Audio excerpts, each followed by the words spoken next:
So there's probably no topic that's more fitting to end this wonderful discussion about innovation in India than the whole issue of cities, given the rapid urbanization of India and the challenges that Indian cities face in terms of housing, in terms of transportation and other things.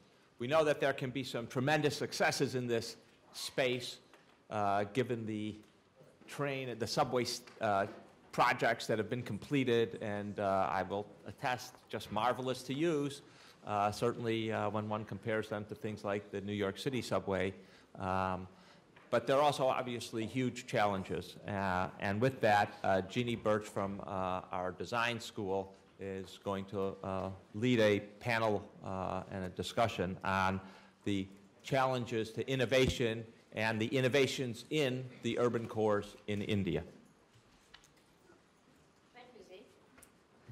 This is a very exciting panel, and I'm very, very pleased that we are following Dr. Subramanian, who talked about innovation in the most impressive ways and in ways that I think the panelists here will relate to with the work that we're doing in cities, or that they are doing in cities.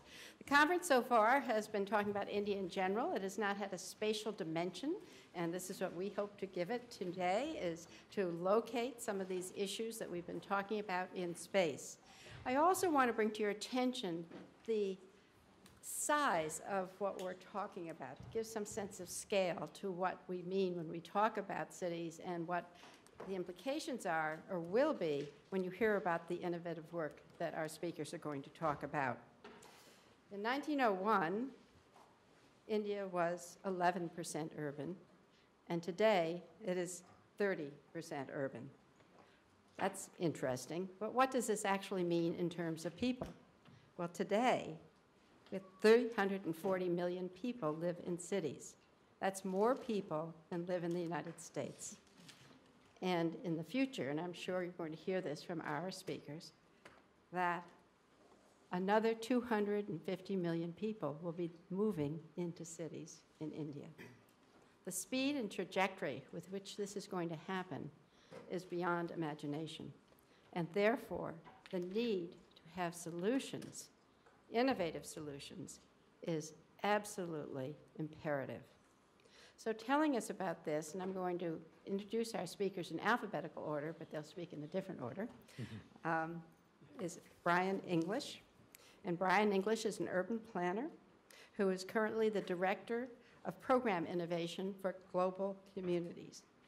This is an organization that deals with international development. And in this job, Brian has managed many interdisciplinary teams and urban development projects, both in this job and other jobs, in Asia, Africa, the Middle East, and the Caribbean. From 2009 to 2011, Mr. English was the country director for global communities in India, and he directed a $6 million program called Scale Up, which was funded by the Bill and Melinda Gates Foundation, and its objective was to reduce urban poverty. He will tell you a little bit about that. His work has been featured in the New York Times, the Scientific American, Business Week, the Harvard Business Review. He was just last summer an Aspen Scholar at the Aspen Ideas Festival, and he's presented as a TEDx speaker on forces of change. He will be joined by Aromar Revi. Aromar Revi is one of those innovators you heard about with innovation in universities. He is director of the Indian Institute for Human Settlements, India's independent national university for research and innovation, addressing the challenges of urbanization, especially focused on that. He is a member of the Leadership Council of the UN Sustainable Development Solutions Network, and most recently co-chaired the subcommittee on urban themes. And he is fighting the valiant fight to get a city-focused SDG after 2015. And if you hear him speak, I think you'll agree. And our third speaker is Chetan Vaidya. Chetan Vaidya is the director of the School of Planning and Architecture in New Delhi. And I think we have a number of graduates here from that school. We should identify them, perhaps. The best school. It's the best school? I'm not supposed to say that with Aromar standing there. a highly reputed school in architecture and planning in India. Formerly, before he took on this particular position, he was head of the peer experience and reflective learning project in India that had to do with urban networking. And prior to that, he worked as a deputy project leader for a USAID, a financial institution reform and expansion program, where he was dealing with innovations in urban municipal finance. So in order, our speakers are going to be Mr. Revi, Mr. Vaidya, and Mr. English. So Mr. Revi, come to us from the best school in India. Thank you, Eugenie. You know, this is going to be a mix of, let's say, some provocation, because the last couple of days have been quite provocative. We have, covered a lot of terrain, lots of input from a whole range of dimensions. And since I have had some experience over the last couple of decades or so of looking both at innovation in practice and in policy, I think what I'm going to do is not only talk about the urban questions, but also look at some of the framing issues that we've had. I've been a little uncomfortable in some senses because, at least part of yesterday, the center of gravity seemed to sort of coalesce around the theory of the firm. And a lot of the innovation focused on the firm and in markets in some senses. And that's really important, and that's what many of us have worked on, and my own work comparing India and China and national innovation systems, of course, uses part of that frame. But I think when we're looking fundamentally at India, you cannot sort of leave out two very central questions. And that is the role of social innovation and political innovation. And if you sort of miss that, in some senses, the economic story, and Arvind dealt with that very well in the morning, doesn't actually add up. So you have lots of dots, but it doesn't sort of add up. And I'm not going to be dealing with that directly, but I thought I'd lead off by saying that that's absolutely central. I mean, the fundamental innovation as far as India is concerned, 60 years on, is that it exists. And it's one of the most fascinating political stories, and this was told in Kasi over the last many years, et cetera, et cetera.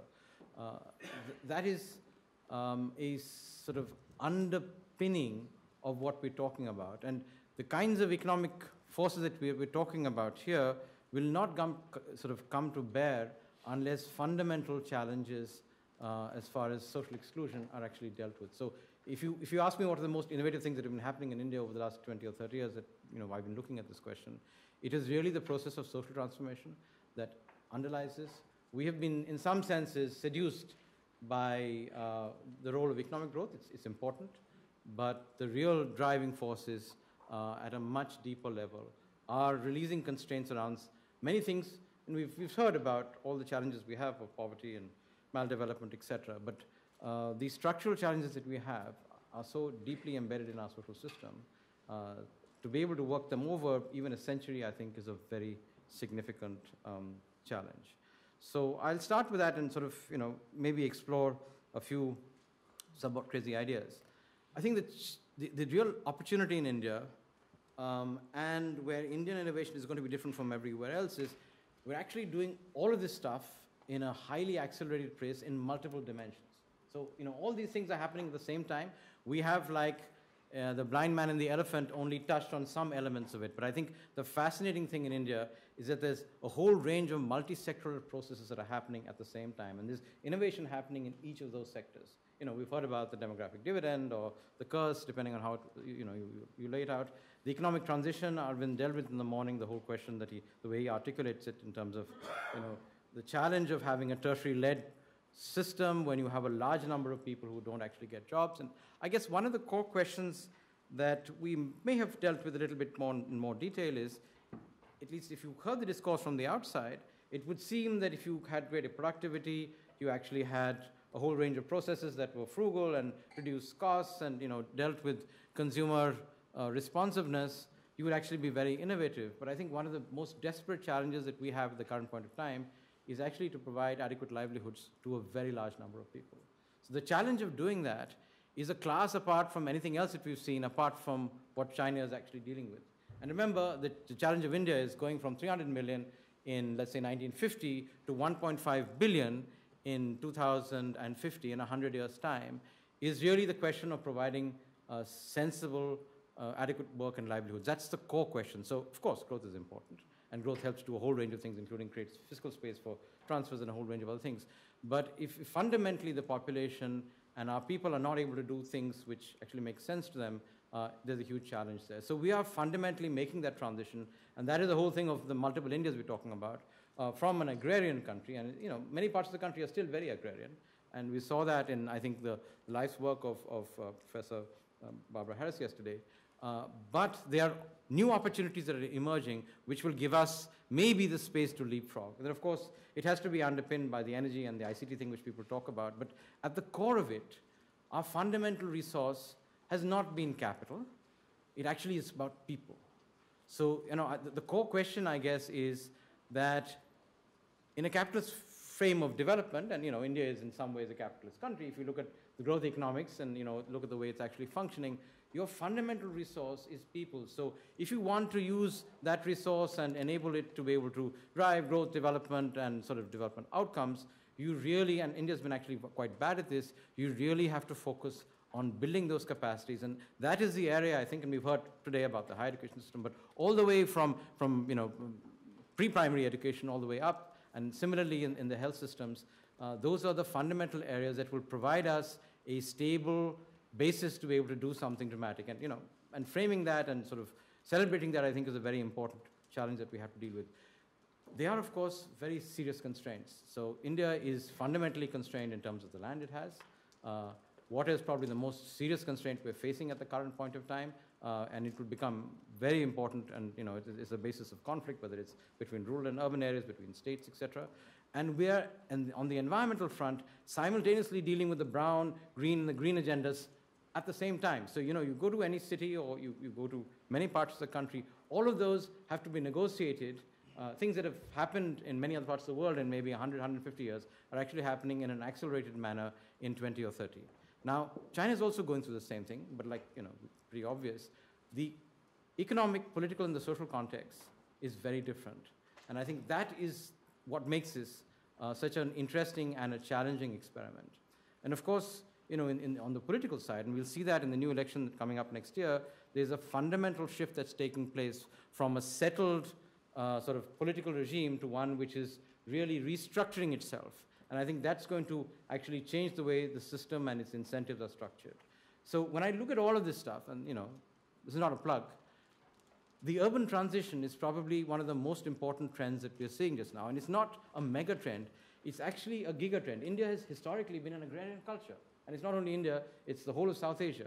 So the fundamental change that we're seeing from the 1950s to 2050, over a 100-year period, is you're moving from a rural, agrarian, feudal, caste-dominated, patriarchal kind of culture into one that is significantly urban. So it's fundamentally a cultural change, and that's what I think we tend to miss. So, of course, economic change is part of that process, but it's fundamentally a cultural change. And this, I think, is really a dimension that we really have to look at, because in India, the mythos and the culture underpin everything. And I'll give you a very simple example. So when two Indians meet, and this happened yesterday outside, whether it's in a village or it's in Penn, usually the first thing that they ask, or we ask, is, what's your name? Fine. And that's a very important signifier, fine, because I can do it in the vernacular and it will mean something a little bit more nuanced. But basically, people are asking what your caste is, what sort of your community is, and what religious orientation you have. And that's very critical. So that's the first question.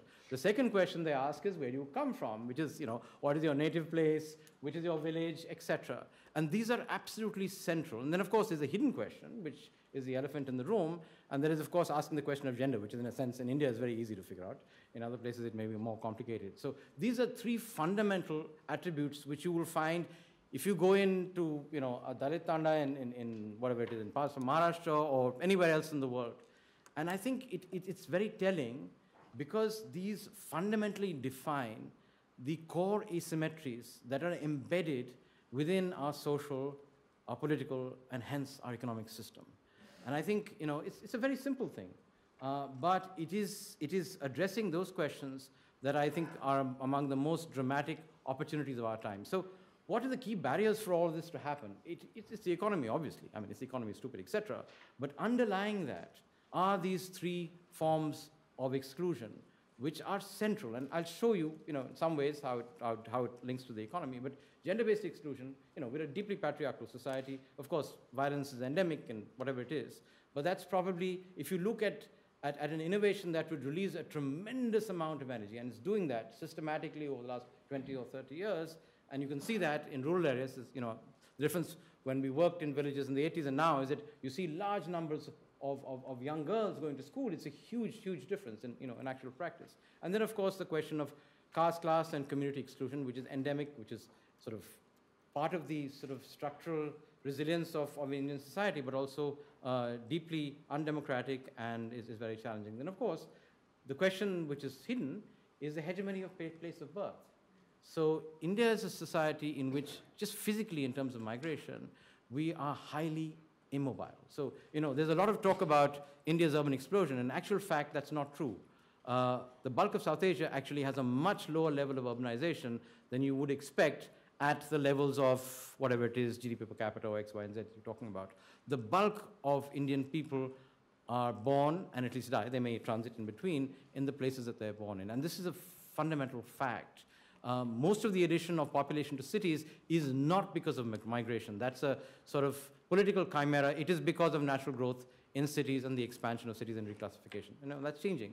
So these three things, in a sense, and social innovations that relate to sort of changing and sort of releasing the constraints about these are going to unleash, and as they have done over the last 150 years, starting from the mid-18th century onwards, India's most significant innovations have been in the social and the political space. And the economic things are important, but they're quite critical. The other fundamental challenge, and we've heard this a number of times, is the hollowing out of institutional capacity. Okay, we've heard about that in the state, but you have similar challenges also in civil society and even in the private sector. And I think one of the most challenging things that we've been seeing for the last 20 years or so is the shutting down of the closing of neutral places for engagement. This is a very large, complex, diverse society with a whole range of forces at play. The power of the freedom movement and many of the things that happened in the 50s and the 60s was the ability of people with very diverse views, politically, socially, and otherwise, to actually come together to debate how they would sort of function and then come to some kind of an arrangement. If you look at the functioning of Parliament in the 50s and the 60s and the way it is just now, that sort of reflects that, the challenge. So for us, there are a whole range of structural questions, but I thought I'd lay this out because while the firm and the market are really important, if we do not address these fundamental questions, I think we're in fairly serious trouble. So just to give you, this is a stylized thing, I just put it together in the morning, we do need a way to frame how some of this discussion has been taking place. So in the 50s and the 60s, and as I said, it's really stylized, the state was seen as a vanguard of this process of innovation, of change, of building the new India, fine? The private sector and the firm, in a sense, were seen as an appendage to that process. And if you look at the first and the second and the third plans, etc., that was part of the process. The family was very important. And I use the family within quotes here. And of course, the elephant in the room, because the Indian state is sort of, a secular state, is that faith is, for better or for worse, a very important force in India as it was and even today. And then, of course, we have this idea that places like this, the academia and science and things like that, would provide a neutral ground to be able to engage with questions of modernity. So this was a sort of modernist state or a state of that kind. And there was a framework broadly agreed, Nehruvian or otherwise, to try and agree with this. Of course, the challenge, of course, was that there were a whole range of other forces that were not part of this consensus. And a lot of the conflict that you find today comes from those unsettled questions that sit both in the Constitution and the process of early development. And then, again, another stylized construction, of course, and that's what we were hearing in the room, is today, because there's been a shrinking of the state, or at least the space of the state, and again, this is sort of allegorical in some senses, a larger role for the market. The academy, for example, has got very strongly aligned with the market, which means you again lose another space for engagement. The family is quite important. And when I meant family, it goes from own account enterprises in the agricultural sector and the informal sector. And of course, faith is something that's sitting in the room and has to be addressed. It's not there in the constitutional settlement, but it's something that's quite critical. So, this is something I just threw out. I think, we need ways to try and engage with this question, and because we come from so many disciplines and points of view, it's one way of looking at it. So the challenge that we have in contemporary India, apart from dealing with these, multiplicity of agencies and perspectives, is the question of bringing together multiple eras at the same time. So some of you will recognize that if you've been to India and know India. This is the Red Fort. This is actually the place, and the Prime Minister actually stands somewhere down here and gives the 15th August sort of speech. Now this image is a very interesting one. It's a real image. It's not photoshopped. It's taken from the top of the Jama Masjid minaret, and it shows four things. It shows, of course, colonial, pre-colonial India. So this shows you Shah Jahan's and Aurangzeb's fort there, but also show you something else. This shows you sort of colonial India, and it reflects also in the nature of Delhi. So if you step 150 or 200 meters away and you walk down this side, you come into Old Delhi, you come into Chandni Chowk, you come into a world which is still very different from the colonial world of where the powers exist in New Delhi, Lutyens Delhi, where people still live in bungalows of an acre each, and therefore people inside it. And then, of course, there is this other modern aspiration there. That's a metro tower there. We heard somebody talking about the metro just now. And this aspiration to sort of to bridge into this sort of modern, brave new world, etc. So when the Prime Minister stands in front there, of course, he doesn't necessarily see that, or at one point in time she didn't see that. But there is something else that's missing in this picture. What's missing in this picture is something that's below the horizon, which actually sits in the riverbed that you cannot see here. And that was one of Delhi's largest informal settlements. So the reason I'm, of course, dealing with this is the question of where innovation is and what innovation is all about. So the question that I have is, this is a Google image from 2004. This is a settlement that exists just behind. This is the edge of the Red Fort here. This is a settlement that exists here. So the big question that I have is this jugaad, or is this actually an innovation? When you look at it from the point of view from the people who actually lived here, 2 generations of people who lived and built the settlement of 200,000 people, it's a remarkable innovation because the lives that they came from in Western UP, in some of the more backward regions of northern India, this was dramatically better. Even though every year they got flooded out, there were fires, and there were a whole range of other things. Why? Because they were within walking distance, or certainly cycling distance, from a very large source of employment. Fine? So this, to some people, would look like a dramatic innovation. It doesn't fit the frame that many of us would like to look at, but in some senses, it could be taken as that. So, if you look at it on the ground, it looks like a very messy place. But actually, this reflects 2 generations of labor, tremendous amount of capital formation, and lots of productive work. It looks very messy. It doesn't, fall into any kind of theory, in most of the disciplines that we actually work in. But it worked, and it worked for a large number of people, and it grew and it scaled. And then what happened to it? A very interesting thing happened to it, and that is that the Indian state, with all its wisdom, decided it was very bad to have this thing here because we were having a large new thing to build. We were having a big Commonwealth Games festival a few years later, and there was a process which completely erased the settlement from the map. Fine. And this was not done illegally. This was done under court orders. Okay, so this was done within the framework of the Indian Constitution. 150,000 people, maybe 200,000, depending on how you actually count it. We don't actually have good numbers, were erased from the face of the earth. So let me look at those images again. That's what it was like in May 2004. And under court orders, we actually designed an expressway to make the transit from one stadium to the other for maybe 50 athletes 15 minutes faster, and this was the outcome. Fine? So, I'm just giving you a sense of what I'm trying to tell you is, we have a tremendous amount of innovation in our system, but the formal system, including the Indian state, including the process and the class that we belong to, actually stamps on this thing more often than not. And yet, and that's a dramatic part about India, it tends to come back again and again. And people like, Chetan and me and et cetera, who've been working in this space, you find the process is so dynamic that people come back irrespective of what they have. But, it is a very telling sort of example. And, this is Google Earth. I didn't do much about it. Thankfully, Google Earth keeps the records for a long time. And this is not an isolated incident. So what you see here is a 30-year history of actually doing this, of people coming together, setting up economic activity, building their lives and livelihoods, and then being pushed out. And of course, the most dramatic impact is on young girls. So, if the impact that you're talking about, the first thing that happens is young girls leave school, they have to look after their siblings, et cetera, et cetera, et cetera. And this has systematically been happening in the capital of India. And those are all the locations across the city and that's the one that's been pulled out. So what I'm saying is that, there's innovation in extremis. And the question that I have is there a value in this? Does it have a macroeconomic significance?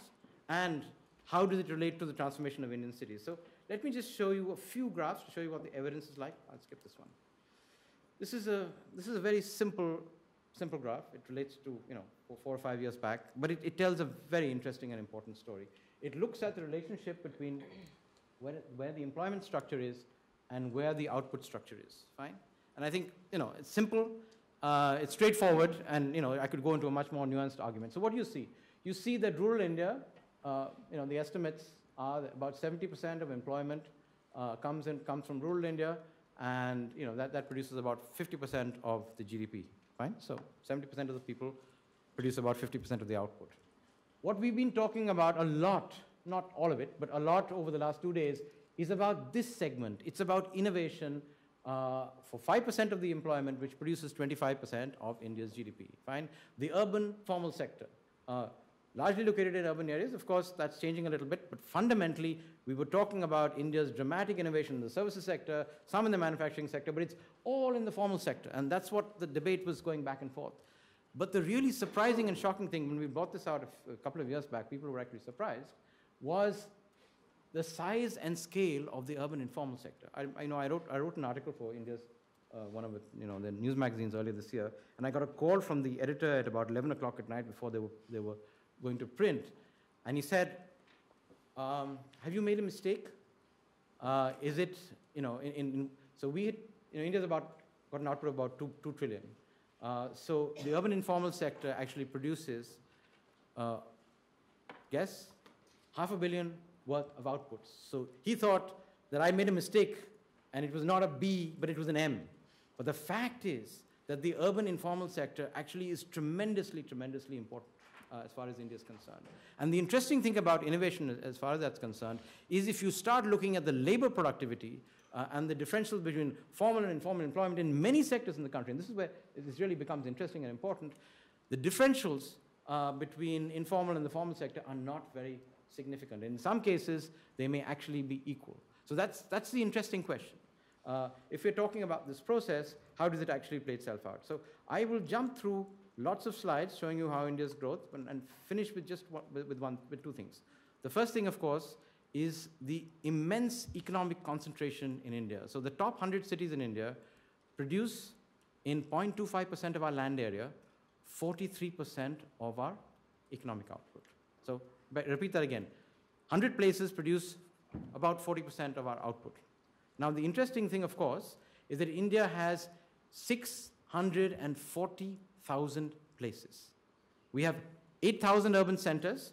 We have 640,000 villages. So we have an extremely long tail distribution. And I think that is the most dramatic opportunity that India has in the 21st century. We have a production and a consumption structure that is highly decentralized. The critical challenges of the 21st century, especially on the resources front, will be with dealing with renewable energy, renewable water, and dealing with renewable resource allocation. India, in some senses, because of its incompetence, its maldevelopment, etc., is ideally fitted to be able to actually engage and deal with this process. And I'll close with this last slide here, which I think is somewhat important. It looks at the entire settlement structure of India from India's independence. So this means all places. So it's a structure. So this is, the end value here is whatever it is, 600,000. So it's 0.6 million or so. And this is different sizes of settlements. This is both rural and urban. Normally, we look at them differently. I put them together to give you a sense of what the challenges are. So this line here, these 2 last things, are people who live in small villages and hamlets. So less than 2,000 people, let's say about 400 households. This was Gandhi's vision of India. India lives in its villages borne out by statistical data. So 63% of India's population in 1951 lived in hamlets with less than a population size of 400. India's political system is managed by people who have lived through that reality. We have a somewhat skewed age distribution in our parliament. The challenge is that reality no longer exists today. This large category here will go into single digits in the next census. There's been a fundamental change in the location of places of work and living in this country, which means that if you're looking at innovation, you have to have different systems of innovation to deal with these systems that we're talking about here. This is a massive network. This is a system which produces, of course, food and sustenance for 1.2 billion people, hopefully for 1.5.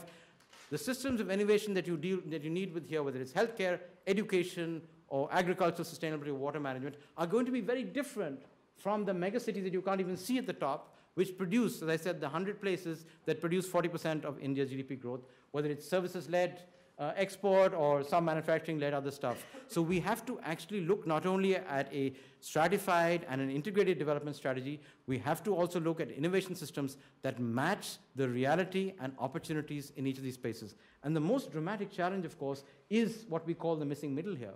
So what we've done since the 1990s is we have actually been able to, too many years too late, to educate a large number of people. A large number of young people are coming into the workforce. Most of them want to exit agriculture. The only opportunity for them is either informal services in cities which are highly unproductive and are not a good use of their time and work, or manufacturing in smaller places. So India's dramatic opportunity is to be able to enable the development of manufacturing and services in somewhere between 500 to 2,000 settlements. And this is not a small task, because it means that you have to have energy, water, housing, basic services, and access to communication in these places. We've done the communication networks, but we're doing very badly on energy and on roads and physical transportation. And that's, I think, when Arvind looks at it from the macro point of view, that's what he was talking about. But the reality is, you really have to think of it in spatial terms. If you miss the spatial engagement, the implementation becomes almost impossible to deal with. And if you only focus on innovation in the top 100 places, it will not enable this system to transform. Because what is transforming from below, socially and politically, and we'll see that in the next election when 150 new young voters come into the process, is the ability to change this from the ground up and certainly in the middle. So I'll stop there. Thank you very much.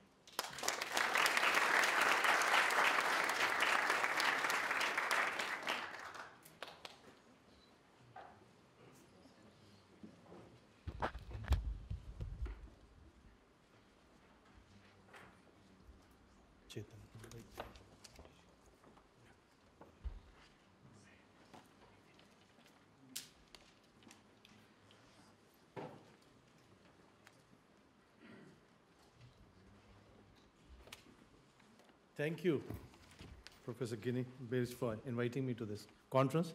Thank you, Penn, for inviting me to this great conference and meeting so many people and hearing so many. Last panel is always difficult. And it's more difficult because I have to speak with Arrow, which was at a very different level. I'm still talking of 100 cities, Arrow. Enough work in 100 cities first. So, does it work? Yeah. Right hand. Okay, I am talking about something like urban trends, part of which has already been covered by Arrow. I'm talking about a reform-led program called NURM. JNURM is a very long term. We'll just call it NURM. We'll talk about it. Then a whole exercise of networking called Pearl. And finally, I thought I'll take one example at the city level in Rajkot, where they use mobile phone, and then work on talk about issues and way forward. As we all have talked about, 377 million people in urban areas, accounting for 31% of the total population in India. This percentage, I feel it is 65%. It was much less in your numbers, but anyway, it's quite big, between 60 to 65%. GDP from urban areas. But what is important is 53 million plus metro cities, and out of 8,000 urban centers which we have in India, about 2,700 are non-municipal towns. They are, in terms of size, they are urban, but in terms of governance, they still don't have a urban governance structure. They are still governed by the Panchayati Raj, the ruler system. Urbanization is inevitable and desirable. We need to improve our urban infrastructure and governance. I think both has to be improved. That is, I think, extremely important. Just not putting in more infrastructure and more investment in infrastructure. We also need to improve our governance. And we have to be sustainable, inclusive, and smart. And finally, something which has not happened as yet, urban land management and services, particularly the public transport, needs to be integrated. There are some of the kind of approaches we need to look at. This morning, yesterday we had Sam Petroda from National Innovation Council, and even Mrs. Kocher this morning mentioned about this National Innovations Council. The National Innovation Council, Ministry of Urban Development, and the World Bank organized a national conference on urban innovations in August.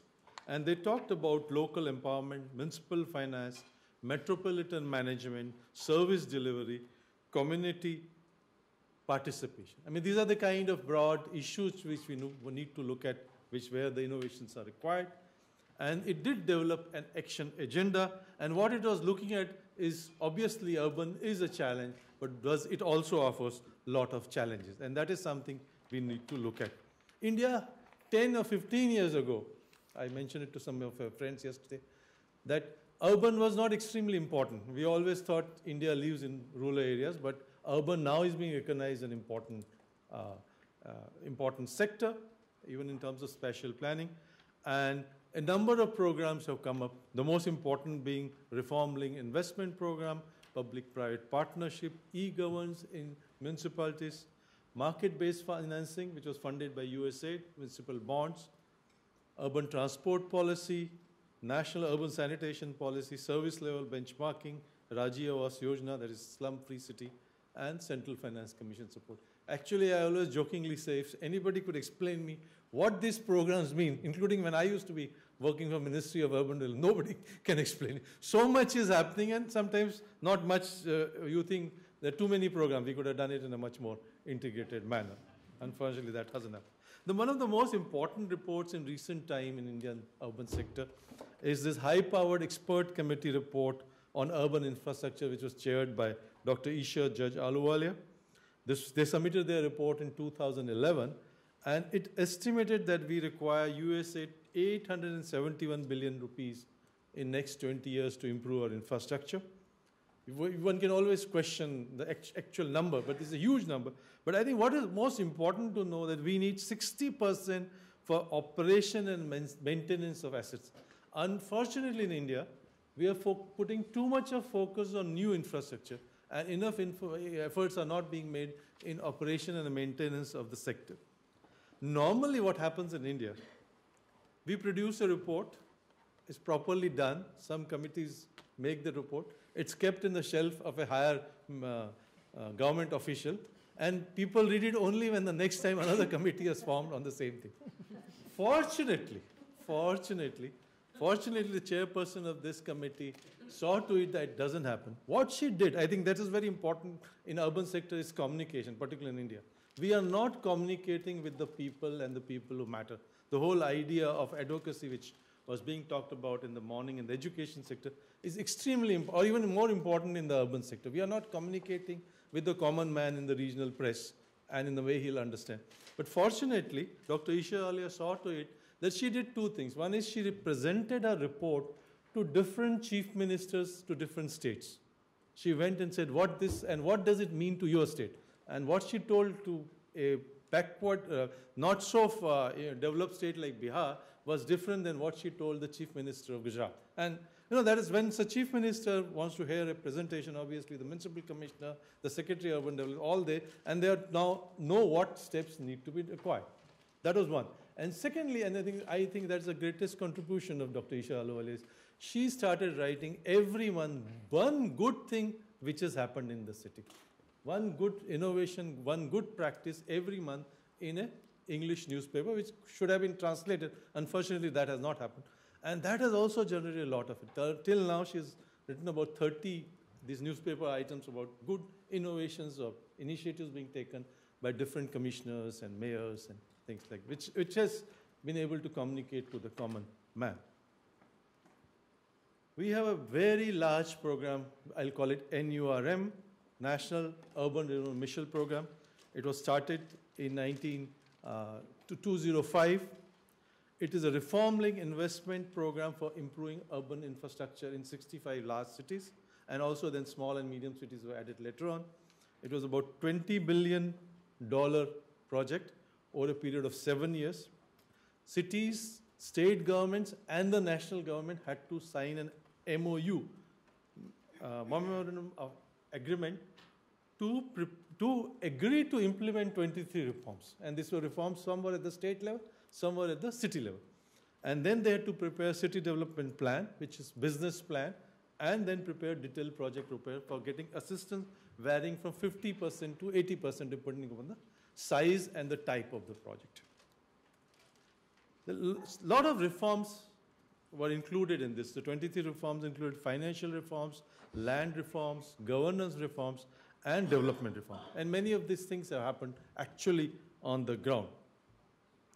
Duration was 7 years. It had to be extended by another 2 years because we were not able to implement all the projects. It covered 765 cities. About US 16 billion infrastructure investment took place from this. And they had 1,356 projects approved, and about 604 have been completed by last March. 28% of the reforms have been implemented. This percentage one can always doubt how you, but many of the reforms did take place. Something which did not happen was property titling. There we have not, which was a major land management problem in India. That did not take place, unfortunately. A lot of technological initiatives took place in the projects. We have now supervisory control and data acquisition in water and sanitation sector. There is issue of reducing leakages, changing the piping technology. They talked about trenchless technology, when you don't break the roads for implementing the sewage systems or water supply system. There's been talk of one major sanitation plant in Chennai. There are also issues of energy technology. There's vehicle tracking system in solid waste management. There's GPS and ITS in city bus and BRT systems. So a lot of things on the technology side, improvements have taken place in different cities. Major constraints of NURM has been, first is the linkage between city development plan, which is basically a corporate plan or business plan, and the master plan, which is a legal document. That was generally missing. I mean, you had one master plan, which is a legal ground, and there's another which is wish list of projects. And unfortunately, both did not get linked. There's also many problems because it was done in a very hurried way, whereas master plan takes much longer time. Inadequate staff capacity. I think this is something extremely important because till now we were not had enough investment in urban sector. Certainly so much of investment was expected. Municipalities were invested 5 to 10 times the amount what they were doing in the last 5 years. So what happened is there was no capacity at the national level, at the state level, at the local level, as well as private sector. And the joke I always tell, because I used to be working with as a director of National Institute of Urban Affairs, and we'll get many private consultants, and they will send us students from my own school who are just 1 year or 2 year old. And I used to jokingly say, why do you charge us? You should be paying us money for training your staff. I mean, that was the situation. So much of dearth of people who could identify projects, who could plan projects, and who could implement projects. All three levels in all parts of government as well as private sector are missing, even today. And unfortunately, in reforms, we took as if one size fit all cities. I mean, whatever we are telling for Bombay or Gujarat or Maharashtra, same we are talking about for smaller states and Northeast, Bihar and UP, which are not so developed, which was a major problem of the scheme. And also, most people didn't understand many of the reforms. And they did accrual-based accounting system, but when it came to actually telling what is the position, they used to go for cash accounting. That kind of problem. I think this is also a transition problem which one goes through these processes.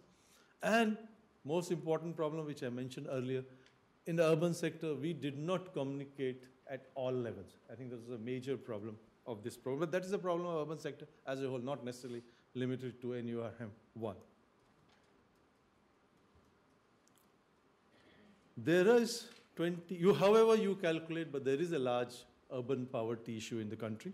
Roughly, according to Planning Commission, one of the notes is about 21%. But what is important, even at that, people have questioned this poverty line.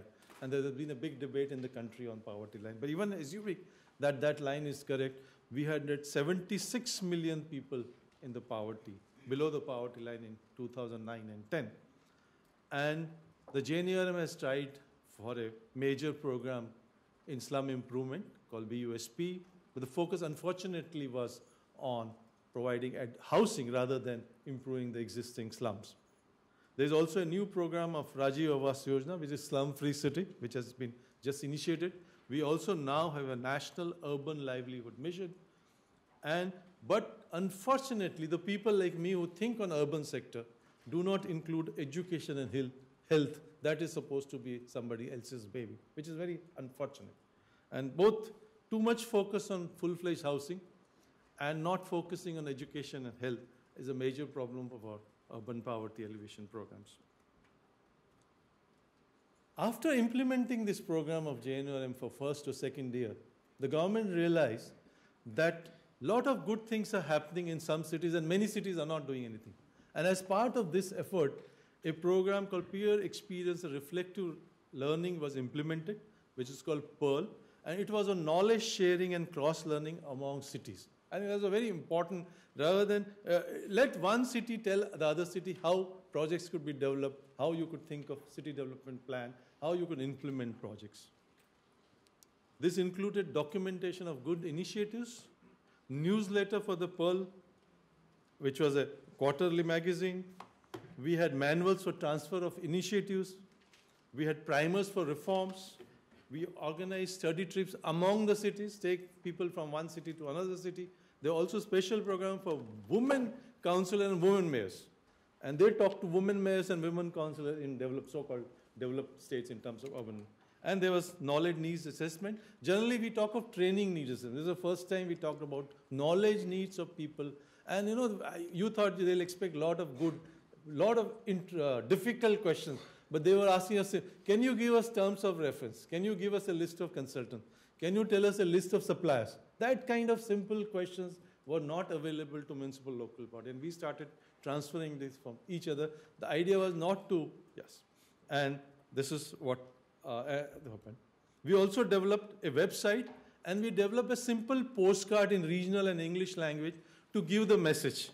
And you will be surprised to know all the time the mayors and the commissioners will say that they don't have time to read our reports, and we produce this simple postcard to tell them about the program. And if they don't read them, we used to say you are illiterate.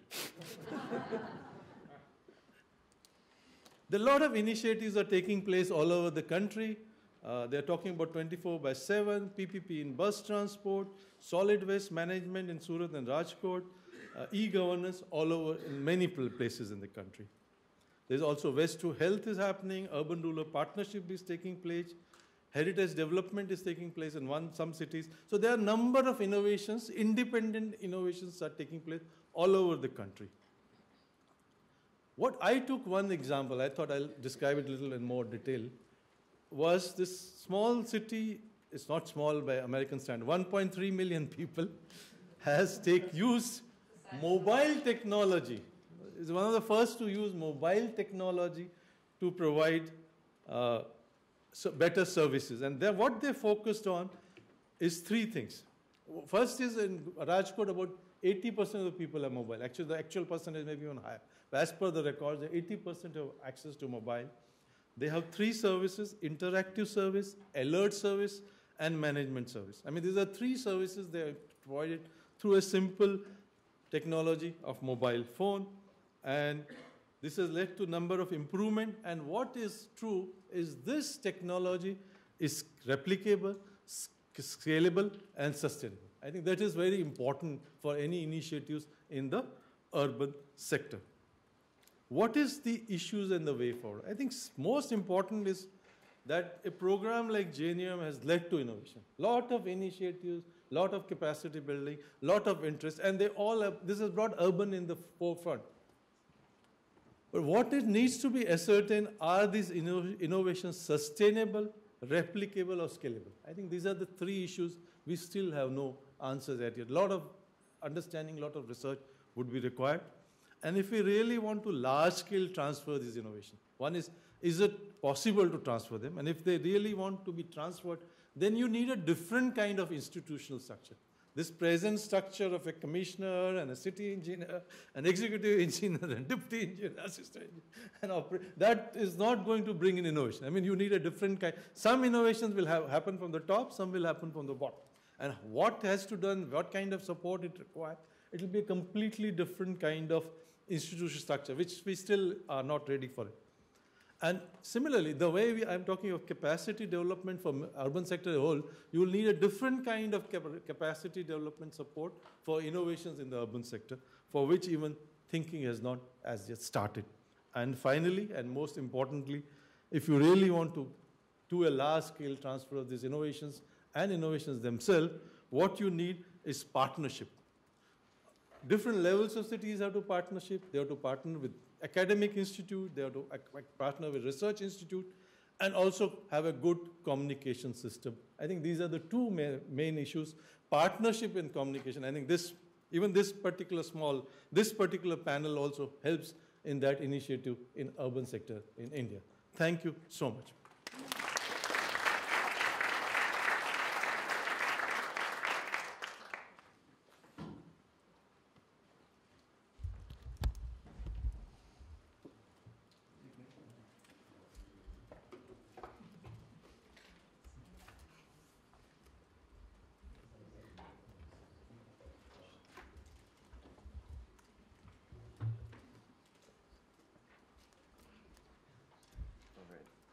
Good afternoon, everybody. Thank you. I had the pleasure of working, collaborating a little bit with Chetan and living in the same city as Mr. Revi. So it's appropriate that I come in their footsteps. And fortunately, they've made many of the points that I'd like to make too. So I won't have to spend too much time on some of these things.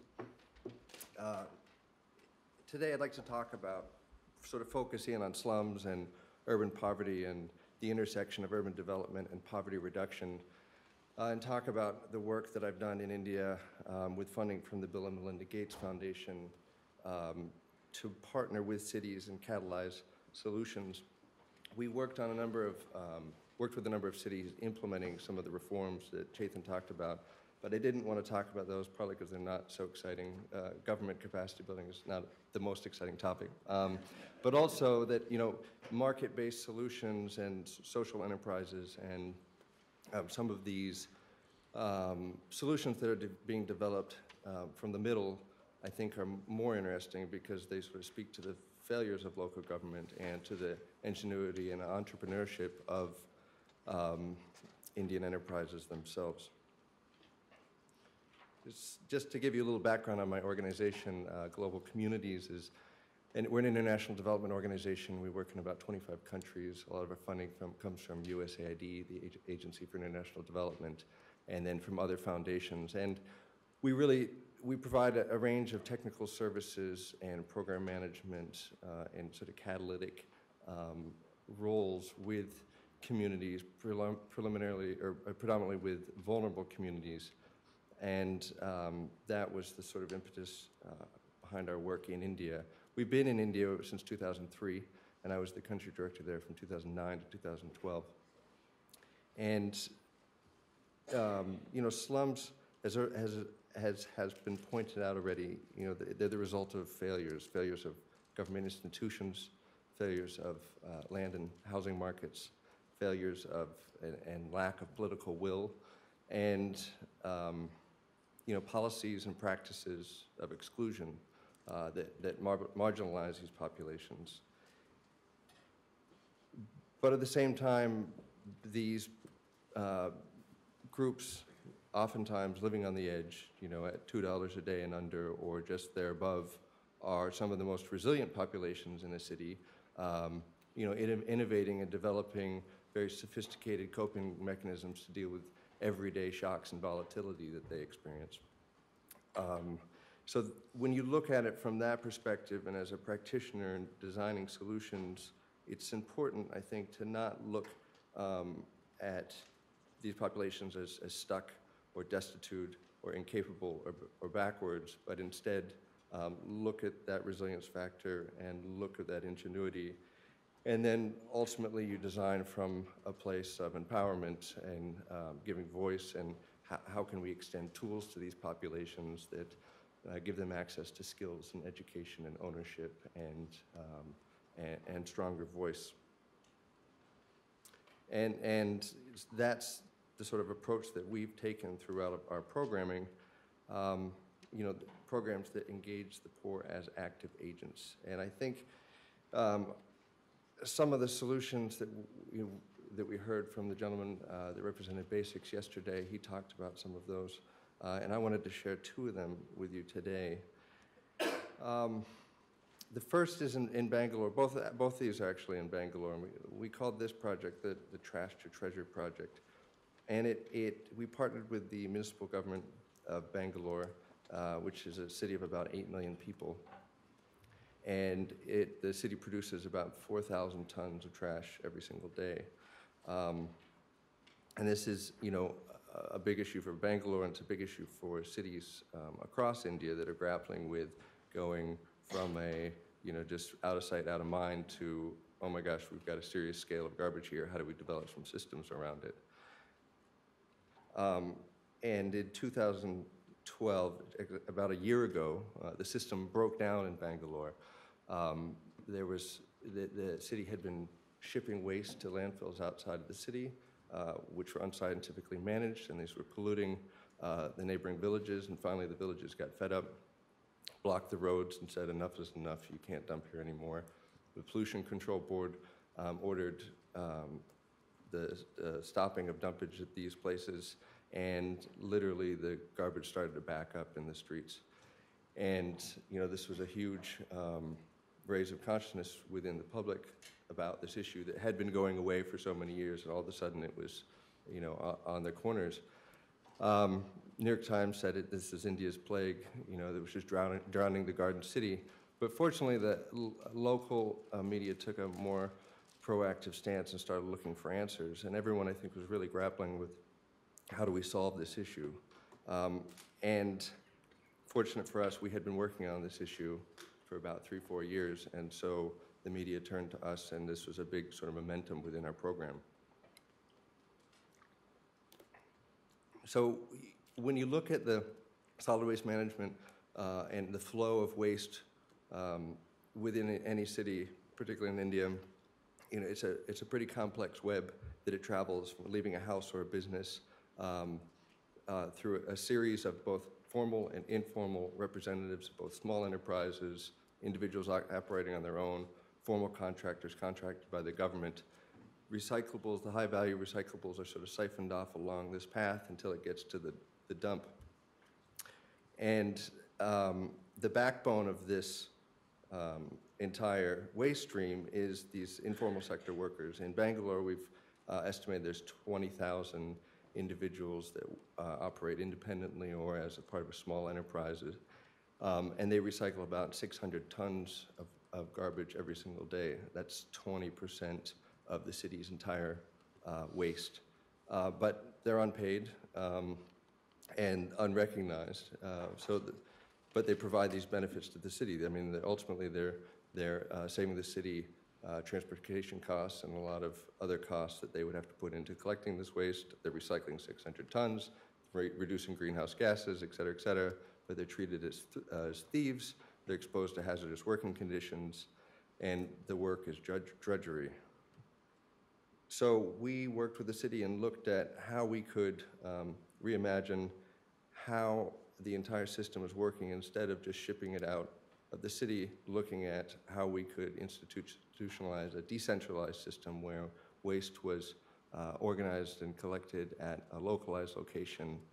You could engage this informal sector in more hygienic, more efficient, better environments, thereby introducing a formal recycling system and addressing the entire city's waste problem. So that's what we did. We introduced and piloted formal recycling infrastructure, and we piloted 7 of these recycling centers. And this literally took a profession that had been marginalized to the alleys and in the shadows of buildings to something that was now legitimized and formalized. And here you can achieve some economies of scale because you can aggregate larger materials and sell it at higher prices, and you can address health and hygiene issues. And then we worked with both NGOs and other sort of social enterprise organizations across the city, about a dozen of them, to operationalize these centers and run them on profit. And so revenues are collected by the sale of the recyclables and the collection of fee from the households and businesses they serve. So ultimately, these centers are recycling about 50 tons of waste a month now. But what's more important is that the city government worked with us during this time and saw how these worked and is now pursuing the construction of one of these recycling centers in all of the 190 plus wards across the city. So this is one of the first formalized recycling programs that a city has instituted in India, and it is an example of how you can integrate this informal sector into it and legitimize it, what had been in a marginalized profession. The other component of this, besides the infrastructure, which I think is even more important, is looking at identity economics. And this was alluded to earlier. Identity is so important, and people's perceptions of themselves and the perceptions that society has on them as individuals and as groups. There was a Nobel Prize economist that termed this identity economics, and it's a sort of documented influence on people's economic well-being. And so we started organizing self-help groups and trying to organize these population, but then what we did at a citywide scale is we worked with the city government to give them identity cards. And this, again, gave them sort of official rights to collect waste within the city. On the back of the card, it says, the bearer of this card has the right to collect waste in the city. And so now when they're harassed by police, they can show this card and say, no, I have the right to do this. And then we took it a step further, and we helped this population organize an association called Hasiru Dala, which is Green Force. And this was a way of amplifying their voice. It's easy to ignore 1 or 2, but it's harder to ignore 2,500, which have joined this association and now speak on behalf of this working force to the city government. And I think this is a powerful example that I've seen in a lot of projects across India as an answer to these exclusion is organizing. And I think that's one of the great things that's possible within India and within a democracy that always gives me hope that you can have that type of organizing, that civil society organizing, and that it can even take place, because in many countries it can't. And so when I see that sort of mass mobilization and response is where I see a lot of hope within these programs.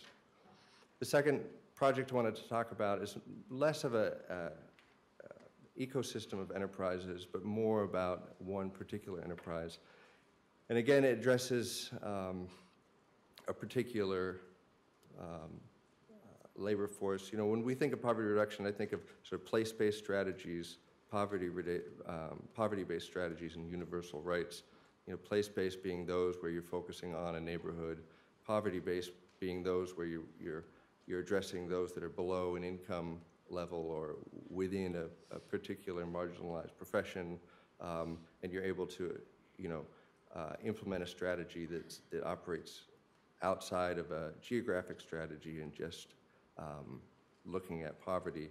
So this is another sector that is historically marginalized and where a lot of the informal urban poor find their entryway into employment is in the construction sector. It employs about 33 million people across the country and is an important source of employment. When we started in 2008, we met an NGO called Maya, which is based in Bangalore, and they had been working with migratory populations, and they saw the exploitation that was happening in terms of sourcing this labor from the villages and bringing them into cities and putting them into these difficult working situations without training, without protections, and working at low wages. And they realized that if they wanted to have an influence in this space, they had to get out of the NGO world and become an enterprise themselves and really work in the market and have some muscle and some skin in the game. And so they developed an enterprise called LaborNet, and so it was a seed of an idea when we met them. And we invested in helping them scale up their operations, providing them grant money to operationalize this idea and take risks and figure out how to make it work. And this is basically the model that they started with, which was an informal sector worker in the construction sector needs a job. There's a middle-class household in Bangalore that's looking for a plumber or a carpenter or whatever else. LaborNet can provide this sort of call center model where they can source labor and deploy it to these locations, being a broker within this transaction that helps them to bargain on what the wage is and give some representation to an otherwise marginalized group. And it worked to a certain extent. But when we got to the end of the 3-4 year period,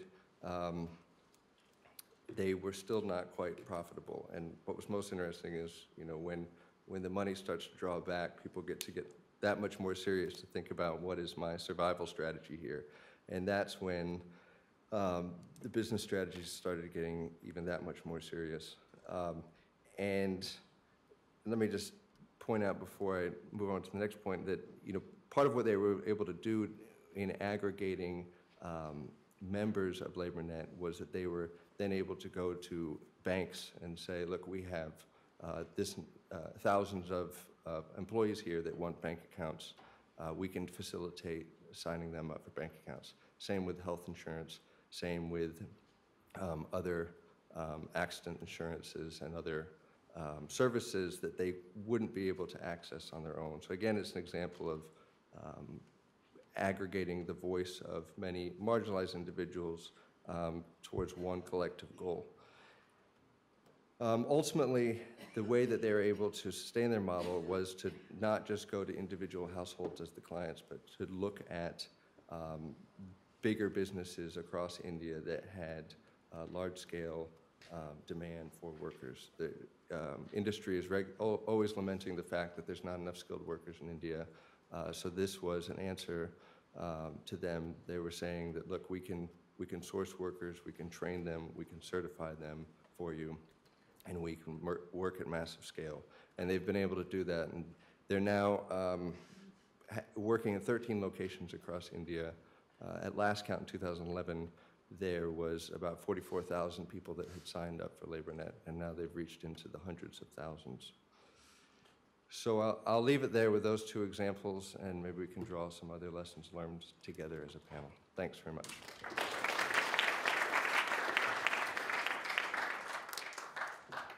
Questions?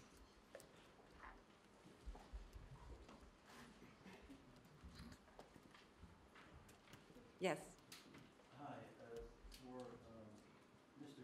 Vaidya, those statistics you put up on the screen are pretty much what reflects the United States. In many cities here, I think you showed something about 25% poverty rate. Was that right? I was stunned at that. That's really remarkable.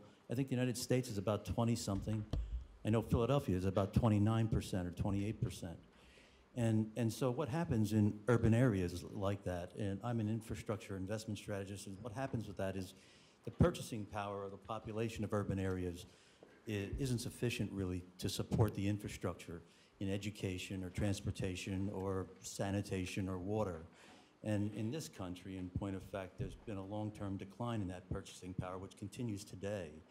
And while there is a kind of a thrust upward in incomes in India, as you could see from someone's chart here about the distribution of employment moving away from agriculture and manufacturing into services, which effectively become low-wage jobs. It basically undermines the purchasing power over the long run. So my comment here about urban development in India is, how are you all planning to deal with this collapsing purchasing power in the face of needs for water and power and infrastructure, transportation, and whatever over the longer run?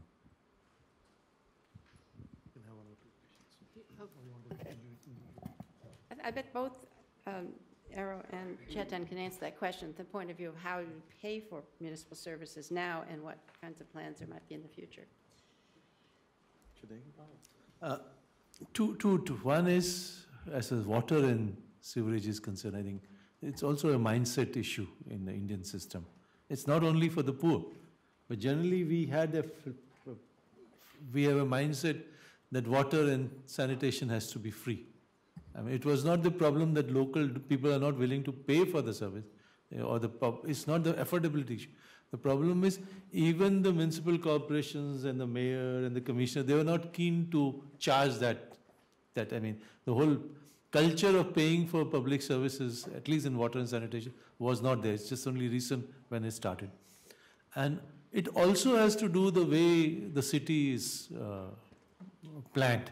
If you have a relatively dense population with public transport, both capacity to pay would obviously higher than what it is now. So it's just not poverty, it's also the culture.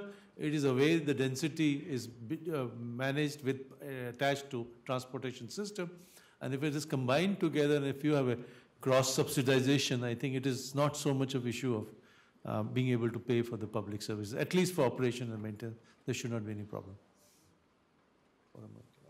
Well, just a couple of quick comments. The first thing is that most development in India, new development, does not follow the provision of infrastructure. So you develop, you squat, and then the infrastructure comes through a process of political arbitrage, maybe 5, 10, 15 years ahead. So it's not like it is in China, it's not like in other places. So that's the first thing that's there. The second thing is, fiscally, and Chetan has worked on this a lot in India, most municipal agencies are both disempowered and broke. And that's because of the way the fiscal structure is organized. We basically take most of our taxes from a small tax base, take them all the way to the center, and then devolve them through these large programs. So the connection between where the taxes are taken from and the services is not easy to make. And hence, sometimes people are reluctant to pay for services that may or may not reach them. But the net result, of course, is that poor people pay much more for these services than the rich people who access them maybe toward the center of the city. So socially, bad idea. It doesn't work. But the political economy is a little bit complex, and so is the institutional structures. So we have a long way to go in sorting that one out. Yeah. Hello. I had a question for Mr. English. I'm wondering how you negotiate with local governments who may be looking to implement such policies as like slum-free cities, as Mr. Vaidya spoke about, in order to get to a point where you are able to implement projects on a municipal level, such as the recycling project that you mentioned. Thank you. We find that, and it has been highlighted by Chetan, that local governments are very short on capacity, particularly within the field of planning. And so when an institution like ours comes and offers to support helping them to find some solutions around some of these issues, it's always welcome, because they don't have these capabilities in-house. So that's the first piece that they enjoy. And then secondly, we have the flexibility of not having to work within their administrative structure, so there's a lot more flexibility in developing solutions and timing and everything. And so I think that's a big value add in terms of the proposition we make to these local governments. You might talk a little bit about the mapping work you did too, that even makes the invisible visible. Another project we did in Pune, India, we met with the city government, and we were sitting there, and a guy got a call. It was the commissioner, and he got off the phone, and we said, "What was that about?" And he said, "Oh, we're doing the final annual budget." And we're like, "Oh, that's interesting. How does that happen?" And we got into this long conversation about how planning goes within the budgeting process at the city level. And it was a very ad hoc process that includes a lot of calls to local corporators, et cetera, but it was not based on data in any way, in real need. So we thought, wow, this is a very big data gap that we could help you fill. And in fact, we see that this across India is a big data gap around poverty and slums, and there's now a national, as part of the new Ray program, there's filling that data gap has become a national policy. But when we were talking with the city government in Pune, we developed a program with them to fill this data gap by using the residents themselves. So it's another example of sort of empowering the poor. So we asked one resident for every 25 households to collect a survey on his and her neighbors. And then we aggregated this information into a GIS database that the city could use to then look at these citywide patterns about poverty and infrastructure, et cetera, but then we gave this data back to these residents, and we taught them how to organize neighborhood meetings and conduct basic neighborhood planning processes, and then filter that back up to the city government. So.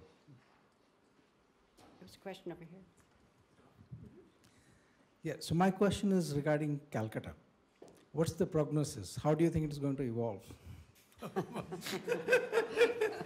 All difficult questions I have no doubt. Well, currently Calcutta is a fundamental sort of, it's a political experiment in the making. For those of you who don't know it, Calcutta made the transition from a sort of India's longest standing elected communist government, which essentially, to characterize it, robbed the city of most of its enterprises and its capacity to deal with the enterprise, and sort of empowered rural Bengal to a new regime which is doing some of the same thing in somewhat more sort of disorganized kind of ways. So the reflection, of course, is to contrast Dhaka with Calcutta. So if you look at Dhaka at the moment, which is the capital of Bangladesh, and Dhaka and Calcutta before independence were, in a sense, Calcutta was the prime pride of Bengal, etc. Dhaka is doing a lot better, even though Dhaka has dramatic challenges. Economically, it's doing a lot better than Calcutta is doing. And I think the fundamental challenge there is really to get the economic processes going, because historically, so many people from Eastern India have come to Calcutta in a way that, in a sense, to fill the informal sector in the city. The productivity increases are almost impossible to deal with. It's tied in with a very complex land market, which is controlled by a whole range of interests, which don't allow much give and play. So while investment is coming in, slowly, it's not that easy for that city to be able to sort of pull itself out of its morass. Its industrial sector has pretty much died. Services at the high end are growing in some places, but for the rest of the people, there isn't much growth. So it's not an easy city to live and work in at the moment. I'll add to that. Calcutta was the first city which went for mayor in council. That is, actually empowered the mayors and the elected corporators. But you don't see, we all keep talking about decentralization and empowering the mayor, but in case of Calcutta, that has not translated into improved delivery of services, which is also, we need to. It's also a fascinating experiment, because it's not only just, there are 24 municipalities there. So it was a very interesting experiment in decentralized processes, and metropolitan municipal planning, using decentralized processes, but it hasn't sort of added up, partially because of the political dynamics of the city. Question there? I have two questions that I think are quite related to Professor Vaidya. Several times during your discussion, you used the word unfortunately. This was planned and unfortunately didn't work. This tried. I'm wondering if there's any pattern that you perceive in the unfortunately's, or is each one separate? And related to that, in what way does the School of Planning and Architecture respond to that? Is the school itself changing in regard to the new issues? Sure. Should I respond? Yeah. Yes, I think actually you should answer, and also Aromar should answer, because there are some different philosophies here in place. I think, I don't know how many times I used that word unfortunate, but once I used was the city development plan. When we started implementing JNURM, the one requirement was they should prepare a city development plan, which was basically a business plan or a corporate plan. So it was expected that cities will look at the whole issue, develop a vision, come down to what is the revenue, what is the expenditure, and how much they could implement the projects. That was the idea. And it has to generate out of the master plans, which is a legal document. Master plan is a legal document, whereas city development plan is not a correct term. We should have used the word corporate city plan or business plan, which gave the whole issue of, and it also should have included a very good financial operating plan. So where are my revenues, what are my surplus? Unfortunately, that did not happen. The master plan, the city plan, and the projects did not get integrated the way it was thought of. What we are doing in School of Planning and Architecture, I think we are trying to, I will not talk about that because that's extremely slow process. But what we are doing is we are helping the Ministry of Urban Development to change its guidelines for preparation of city development plan in JNURM 2, which hopefully will start in 2014. So if that happens, then there we are saying that rather than preparing a completely delinked corporate plan for the city, you have an urban planning component in it, and the whole project should evolve out of those projects, and the project should be financially feasible, or if it is not feasible, the subsidies should be brought out very clearly. That is the whole idea. But there is a basic question. I think you told me earlier there are 16 schools of planning in the whole country of India, whereas in the United States we probably have 100 schools of planning for this. I think you're going to show us something, Arrow. So the question of capacity building at the local level is extremely important.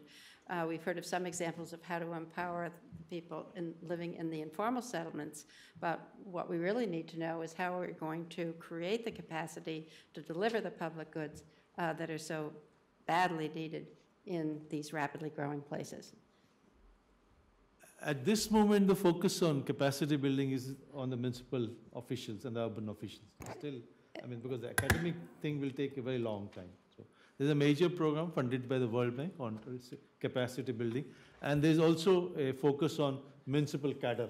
That is what we're focusing on.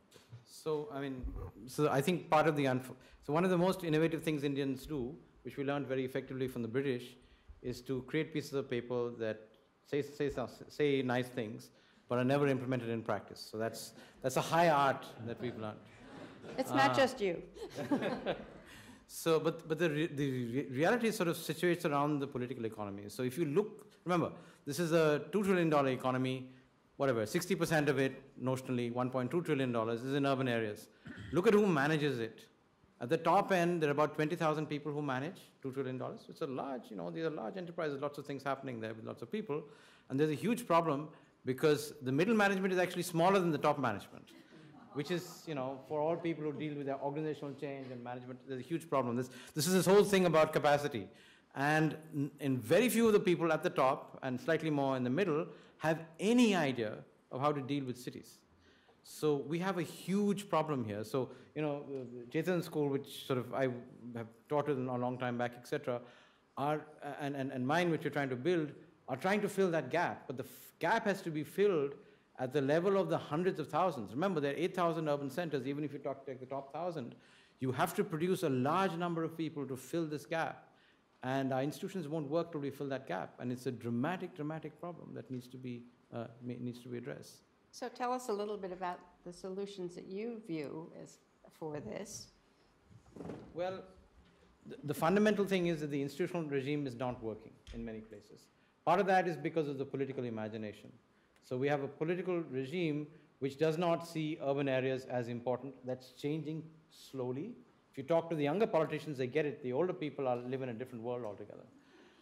So you know so sorting that out is very important, because unless the political system actually sends feedback to that process, nothing will change. And that contest is happening just now. So that's the first thing. And effectively, if I look at the whole thing there are 250 people maybe who control the political system. Okay, it's not there. It's, you know, they're the people who get who help elect and give the tickets to the 5,300 guys who run the system. So if you're able to get to them and sort of rejig their way of looking at the world, that would start making a change. That's at the top level. The second thing is, since the institutions are broken, you have to actually fix them one at a time. And it's hard work. It takes 5 or 10 years to turn around a municipal system with continuity of people who go there, and they keep, you know, they're sort of revolving doors as far as that's concerned. So you need to fix that, and you have to have a municipal cadre, a set of people whose lives are dedicated to doing that, which we're starting to build just now, but that's a 15, 20-year kind of process. And then they have to be empowered and have enough knowledge and resources to make this happen. So in isolated places, this has happened, but it's a significant systemic change, and you've got to get your people who've been trained at these nice places to go in there and be willing to work there rather than go into the private sector. Or as most of the planets do in our country, they go in and work for real estate developers. So, you know, these are pushes and pulls of the market that need to be sorted out as far as that's concerned. And then you've got to get on the private sector side the ability to be able to scale and deliver to do this stuff. Because the government can't do it, it's contracting people in. I'll give you an example. We have this multi-billion-dollar, maybe $90 billion new corridor development between Bombay and Delhi, meant to change, you know, the way the world works. They're setting up a large number of cities inside it. Every one of the planning contracts have gone to large non-Indian firms. We do not have an Indian consortium that, it's crazy for a country of our size and the technical capacity, that can actually execute and deliver a $500 million or $1 billion project. Okay, so the work on the ground is done by Indians, but the ability to be able to put it together, etc., is largely happening from people from Southeast Asia, from Europe, and the US, because, you know, we're not so happy having too many people from China coming in. So, you know, all these three elements, I think, are important. Getting the political system to respond, trying to build the capacity within the public system with the right kind of people, and getting the private sector to try and respond and be sensitive to questions of inclusion, of poverty, of employment, etc., which is obviously not necessarily in their sort of short-term interest. So you can... Fortunately, in JNUM, to this money for capacity building is going to be there. I think that issue is, but unfortunately, when the government provides any funding, the kind of rules and regulation, the way you have to implement is so complicated that utilizing that money becomes a problem. So that is another issue which we'll have to sort out over a period of time.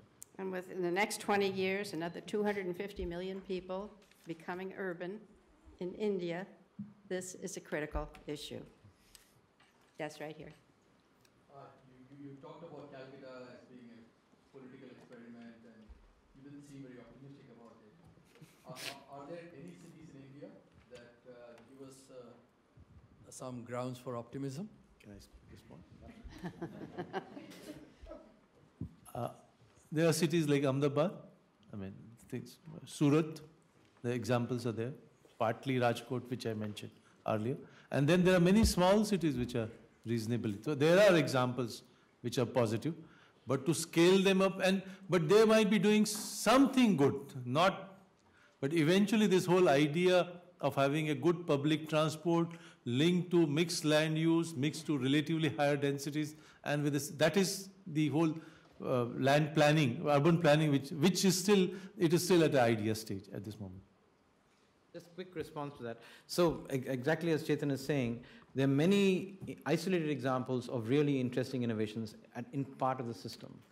But if you look at sort of 2 or 3 core elements that sort of drive urban economic dynamics, functioning land market and a functioning labor market, you don't find them in many places. So the market failure on the land side is probably one of our most serious challenges. And it's almost intractable because the market failure is linked to the political economy. The reason the market doesn't work is because of the arbitrage potential that people on the periphery and inside the municipal system have, and that is used actually to fund our political system.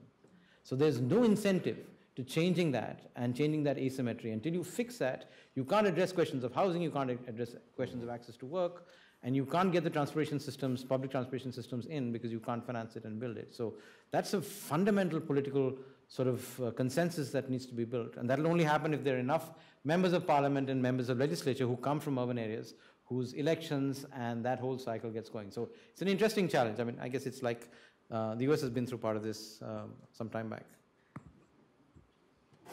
Question there and then back there. Okay, I actually work on the history of towns and smaller cities, and I noticed in your diagram of population growth that actually the category growing fastest would be that category between 100,000 and 1 million. And yet in the discussion today, we're all focused, and that category is almost equal to the, in terms of population, to the million plus.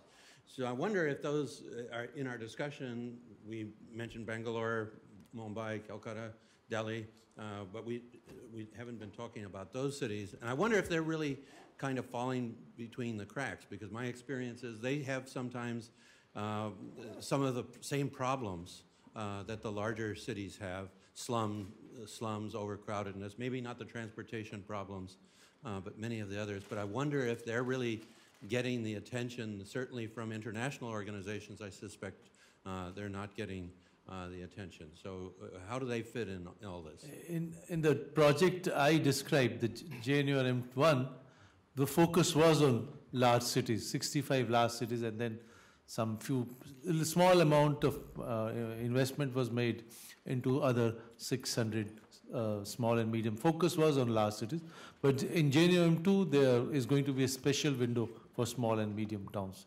So, but there is a recognition that they are as important as the large cities. I mean, that is, I alluded to it, and I think Arvind mentioned it very briefly. That is the potential solution to India's manufacturing crisis. And we heard yesterday about Malegaon. That's such a classic example of a fact where, with the collapse of what happened in the mills in Bombay, you suddenly find the growth of a whole range of smaller centers. And the challenge, of course, of having the resource flows going into the larger cities is they're starved in terms of resources, they're starved in terms of capacity, and they also become, like in the case of Malegaon, areas of considerable conflict, social and political.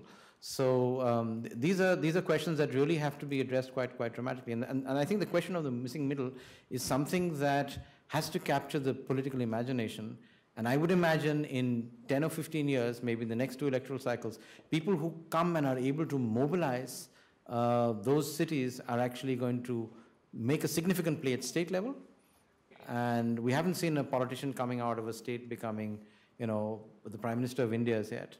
But it's going to come at some point of time. So the message is cities to watch. I got the red flag from Brant here, so I think I can take one more question. Oh my gosh, all right, over there. I'm sorry about you. Please may I ask 2? The first question is to Dr. Revi. In your address, you alluded to China several times. In my camera, in my rucksack, I have pictures of Chinese cities which have grown to 8 million in 20 years and which function, they actually work. I just wondered whether you think there are lessons from Chinese urbanization for India and for everybody. This morning, practically every speaker used the concept of ecosystem. I think they didn't all mean the same thing with this concept, but nobody has used that concept of ecosystem for innovation this afternoon. Is it useless? Is it not really very relevant to innovation in cities? And if it is useful, which are the most important elements of ecosystem, institutional ecosystem? Well, this is an old debate with colleagues in China. I mean, China has done dramatic things with its cities for itself. but there's some serious challenges with Chinese urbanism, especially its resource intensity. And given the momentum of the investment and the dynamism of cities, if it has to change, and I guess it has to, at least for the rest of the world and for China itself, it's very difficult to turn around. So I think for India, and this is a debate with Chinese colleagues, they come in and spend time with us in India and they say, look, China actually at the micro level, at the ward level, is actually much more democratic. When it's a question, when it's a question of actually service delivery and stuff like that, things absolutely don't work, especially in urban areas. Rural areas, things are changing a little bit. So this whole question of democracy versus a much more different and much more sort of directed system is actually a false example. China has an ability to organize and deliver, which I think India can absolutely learn from. The challenge for us is really to build that relationship between the public and the private system. And because our public system is hollowed out so much, we can't actually articulate and manage that adequately. And so you see, scam after scam and a whole range of processes, because partially crony capitalism and also the question of trying to regulate those kind of processes are actually quite difficult to deal with. So lots of things to learn from, but very difficult to replicate in our environment, excepting maybe in the private sector. So what we try and do is continually take people from the private sector and say, look, if you can aggregate and build and organize at this scale, using not necessarily Chinese models of large organizations, but network-based structures, you might actually learn something and do something more effectively. So economies of scale. On the question of innovation ecosystems, I mean, since I have both an interest and have published and done stuff in this area, the discourse and the practice in India, and Sam works on that, I've been trying to do that for some time, is in the higher end knowledge sector. You find that actually happening. Okay, the classic example of economies of scope and scale is actually Bangalore, and the crowding in of a whole range of capital, because there's a whole, whether it's on the ITSS, or in the BT sector, it's been much more complex to deal with that in many other sectors. The best example I can think of in manufacturing is actually leather. So the leather sector, and in both the two locations, I mean, the Tamil Nadu example, I would imagine, and also around Agra, are sectors in which state investment in R&D and technology and the linkage over maybe 20 years has provided an industrial opportunity which is, notionally globally competitive, but certainly provides a high degree of productive growth and also jobs for a whole range of people, including some of our most sort of disadvantaged populations. But there are limited examples of that happening other places. Another high-end cluster obviously is the diamond trade in Surat, which we were just discussing, Devish a little bit earlier. It has tremendous amount of employment potential, but is also quite fragile. Post 2008, there was a big shakedown in that supply chain there. So we have isolated examples, but the government of India and most state governments have not been able to get their act together in trying to bring the multiple elements that make this work. If you don't have power, if you don't have access to roads and transportation, if you don't have basic services, then basically workers pay for it with their health. And that's a story of how enterprises function in many parts of India. We really need to end on a much happier note. Would each one of you say something optimistic about cities? Brian, you showed us hope. Yeah, I mean, I think just that it's a democracy, I think in the long term is going to be to its advantage when you compare it to China. Okay, Revi? I think in spite of all the traffic problems and the pollution, our cities do provide employment to a large number of people. And secondly, innovations have started, things have started improving. And there are isolated examples of improvements. Only thing how we could replicate it on a large scale is an issue. All right. See, Ambedkar, one of his big things that he said, especially to the Dalits of India, was come out of the villages and come to the cities, and you will see a difference. Now, that hasn't actually worked itself out as yet. The evidence is a little mixed, but our cities are actually remarkable places. Remarkable in terms of innovation, in terms of process, in terms of productivity. They're very messy, They don't conform to sort of anybody's idea, especially a high modernist idea of what things should be like. But they're great places to live in if you are willing to adapt and be reflexive and actually be adventurous and celebrate life. That's a great way to end it. Thank you very much.